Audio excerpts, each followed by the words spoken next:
สบายดีปีใหม่ทุกท่านยินดีต้อนรับเข้าสู่3ต่ออนุรักษ์ภาษาวรรณคดีและวัฒนธรรมลาวเมื่อบ่ดนมานี้เพิ่นได้นำเสนอเส้นทางมรดกเวียงจันทน์และ3ต่อก็ได้นำเสนอต่อทานไปแล้วทานฮู้บ่ว่าตามเส้นทางมรดกเวียงจันทน์ประกอบด้วยสถานที่สำคัญทางประวัติศาสตร์และวัฒนธรรมจักแห่งและมีแห่งเด้อเด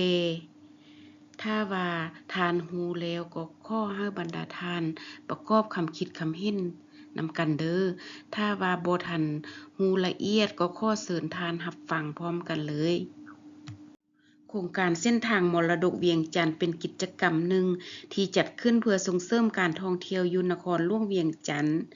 ผ่านการเข้าถึงสถานที่ท่องเที่ยวและบรรดาอาคารเรือนเก่าอันมีคุณค่าที่เป็นเอกลักษณ์อยู่ใจกลางนครหลวงเวียงจันทน์ซึ่งกวมเอา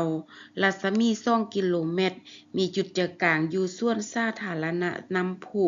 บ้านเสียงยืนซึ่งโครงการนี้ขึ้นเมนจัดขึ้นเพื่อส่งเสริมกิจกรรมการท่องเที่ยวในเขตตัวเมืองของนครหลวงเวียงจันทน์และเป็นการอนุรักษ์มรดกวัฒนธรรมอันมีคุณค่าของชาติลาวเฮาเอาไว้เส้นทางมรดกเวียงจันทน์ประกอบด้วยสถานที่สำคัญทางประวัติศาสตร์และวัฒนธรรมจำนวน59สถานที่เป็นต้นแม่นอาคารเก่าในสมัยอาณานิคมสร้างขึ้นระหว่างปี 1914 ถึงปี 1930 ซึ่งเป็นมรดกจากยุคสมัยอาณานิคมฝรั่งปัจจุบันได้ถูกนำใช้เป็นอาคารส่วนบุคคล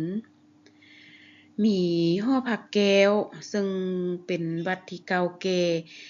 ในนครหลวงเวียงจันทน์ตั้งอยู่ถนนเศรษฐาธิราชทางทิศตะวันออกเฉียงใต้ของวัดศรีสะเกษซึ่งได้สร้างขึ้นในปี 1565 เพื่อเป็นที่ประดิษฐานพระแก้วมรกตที่ได้รับการก่อสร้างมาหลายครั้งซึ่งปัจจุบันได้กลายเป็นหอพิพิธภัณฑ์ศิลปะทางศาสนายังมีอนุสาวรีย์เจ้าฟ้างุ่มมหาราชเจ้าฟ้างุ่มเกิดในปี 1316 ที่เสียงดงเสียงทองหลวงพระบางในปัจจุบันองค์กษัตริย์ผู้ทอนโฮมบรรดาหัวเมืองลาวบูหารให้เป็นเอกภาพและได้สถาปนาเป็นอาณาจักรลาวล้านช้างในปี 1353 ซึ่งการนำพาของเพิ่นในสมัยนั้นได้เป็นคิดหมายอันสำคัญต่อประวัติศาสตร์และวัฒนธรรมของชาติลาวดังนั้นรัฐบาลลาวจึงได้สร้างรูปปั้นทองสำริดของเจ้าฟ้างุ่มและรูปปั้นดังกล่าวสำเร็จในวันที่ 5 มังกรปี 2003 ยังมีพระธาตุหลวงหรือพระเจดีย์โลกจุลมณีสร้างขึ้นเทื่อทำอิฐในปีพ.ศ. 236 ก่อนค.ศ. 307 ปีในสมัยสร้างเมืองเวียงจันทน์ภายหลังย้ายนครหลวงจากหลวงพระบางมาตั้งอยู่เวียงจันทน์ค.ศ. 1560 พระเจ้าสัญญสิทธาธิราชได้ก่อสร้างพระธาตุหลวงขึ้นมาในปีค.ศ. 1566 พระองค์ได้สร้างเป็นธาตุใหญ่กวมอุบหมุงหินอันเก่าซึ่งมีพระธาตุน้อย30องค์อ้อมพระธาตุใหญ่อันเป็นบริวารพร้อมด้วยกรมเลียนและห่อไว้ทั้ง4ทิศเมื่อก่อสร้างสำเร็จเพิ่นได้ใช้ชื่อพระธาตุว่าพระเจดีย์โลกจุลมณีแต่คนส่วนหลายมักเอิ้นว่าธาตุหลวงซึ่งมีความหมายว่าธาตุที่ใหญ่นอกนี้ยังมีธาตุดำซึ่งตั้งอยู่วงเวียนที่เงียบสงบใกล้กับตลาดเช้าและศูนย์การเรียนรู้ธาตุดำของสถานทูตสหรัฐอเมริกาในภาษาลาวธาตุหมายถึงโครงสร้างรูปทรงคล้ายคือถ้วยง่วมลง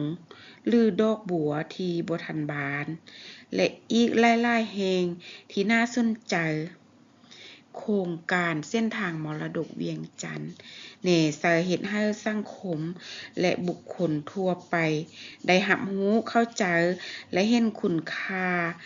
เห็นได้ความหมายความสำคัญของอาคารเก่าแก่ที่มีอยู่ในใจกลางนครหลวงเวียงจันทน์ให้หลายขึ้นทั้งเป็นการแสดงให้เห็นถึงความงดงามมนต์เสน่ห์และจุดพิเศษของบรรดาอาคารเก่าแก่เหล่านั้นที่มีเอกลักษณ์แตกต่างกันตามแต่ละยุคสมัยที่ติดพันกับประวัติศาสตร์ความเป็นมาแห่งการขยายตัวของเมืองเวียงจันทน์และติดพันกับวิถีชีวิตฮีตของประเพณีของสาวนครหลวงเวียงจันทน์นับตั้งแต่อดีตจนถึงปัจจุบันนอกนั้นยังเป็นการประกอบส่วนเข้าในการคุ้มครองอนุรักษ์ปกปักรักษามรดกอันทรงคุณค่าของศาสตร์ให้มีความยืนยงสืบต่อไป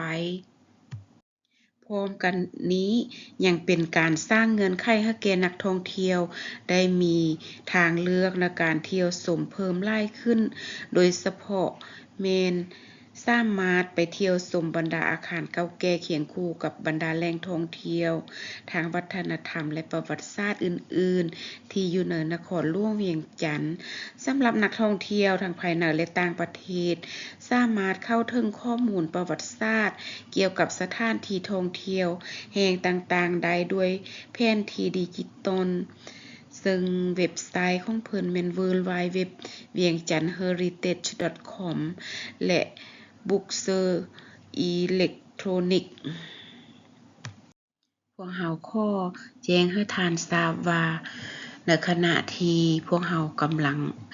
อัดเสียงอยู่นี้แม่นคนก็ยังจุดมักกะโพกอยู่เพราะว่ามื้อนี้แม่นมื้อวันที่1มังกรปี2025ซึ่งแม่นวันทำอิฐของปีและผู้คนทั้งหลายก็ยังสืบต่อสะเริ่มสะลองวันส่งท้ายปีเก่าต้อนรับปีใหม่อยู่ฉะนั้นถ้าได้ยินเสียงตุ่มๆตามๆก็บ่ให้แปลกใจเด้อว่ามันแม่นเสียงหยังฉะนั้นมันก็เป็นการดีเลย